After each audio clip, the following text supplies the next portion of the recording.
yudisial ya. Jadi komisi yudisial ini menurut konstitusi ya diberikan tugas untuk mengusulkan pengangkatan hakim agung. Jadi dia mengusulkan. Nah, bagaimana mengusulkannya? Tentunya harus ada pertama-tama secara mekanisme hubungan antar kelembagaan bahwa Mahkamah Agung harus menulis surat kepada Komisi Yudisial, menulis surat tentang kebutuhan hakim. Ya, di Mahkamah Agung tuh ada yang disebut sebagai kamar atau chamber atau bagian lah ya. Misalnya bagian hukum perdata. Jadi bagian hukum perdata, hakim-hakim memeriksa perkara perdata di tingkat kasasi. Kemudian hakim pidana memeriksa perkara-perkara yang diajukan di tingkat kasasi. Demikian juga di tingkat peninjauan kembali PK. Ya. Kemudian ada kamar atau bagian atau chamber namanya agama.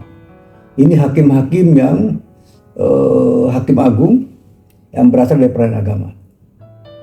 Selanjutnya ada peradilan tata usaha negara, adalah hakim-hakim agung yang berasal dari peradilan tata usaha negara, peradilan tata usaha negara. Dan ada namanya peradilan militer. Ini adalah hakim agung yang berasal dari jalur hakim militer. Nah, Mahkamah Agung harus menulis surat kepada Komisi Yudisial untuk menentukan kebutuhan ya, kebutuhannya berapa. Misalnya hakim agama berapa yang dibutuhkan. Ya, kebutuhan ini sesuai dengan ada yang pensiun, ada yang meninggal ya. Jadi alasannya seperti itu. Makanya dimintakan seperti saat sekarang Mahkamah Agung membutuhkan 2 hakim agama.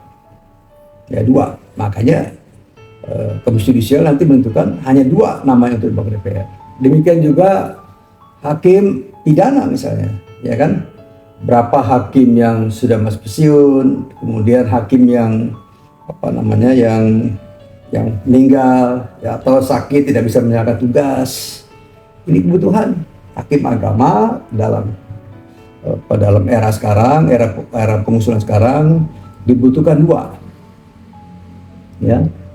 Nah, hakim yang paling banyak hakim pidana tadi ya, kalau pidana 4 ya, 4. Kalau hakim militer tidak ada kebutuhan, tetapi hakim tun, nah ini dalam tata usaha negara sekarang yang khusus untuk pemeriksaan hakim pajak. Hakim pajak ini adalah hakim-hakim yang punya keahlian di bidang perpajakan, biasanya pegawai Kementerian Keuangan, yaitu di lingkungan Direktur Jenderal Pajak, atau ya lebih khusus seperti itu. Dan sekarang dibutuhkan 3. Nah, berdasarkan usulan ini Komisi Yudisial ya kan membentuk seleksi supaya terjaring nih ya, artinya bisa didapat kebutuhan hakim tun ini melalui mekanisme seleksi. Nah, semua seleksi ini dilakukan secara berjenjang. Ya, dimulai dari seleksi administrasi, syarat-syaratnya. Misalnya dosen misalnya ya kan, beliau punya pengalaman nggak dalam hukum, berapa lama? Kalau misalnya baru 5 tahun ya nggak bisa. Atau hakim misalnya ya kan, hakim melamar. Paling tidak ya Pak, syarat yang minimal adalah hakim tinggi.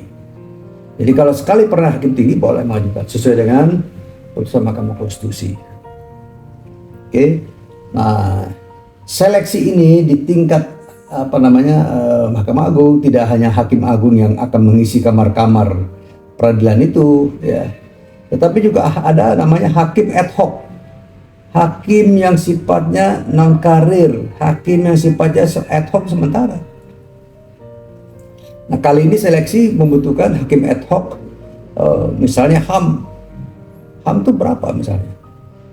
1, 2, 3 sesuai dengan kebutuhan Mahkamah Agung. Demikian juga hakim tingkat tipikor, tidak pidana korupsi.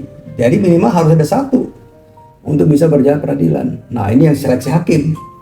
Ya, seleksi hakim ini penting dan sudah berjalan ya.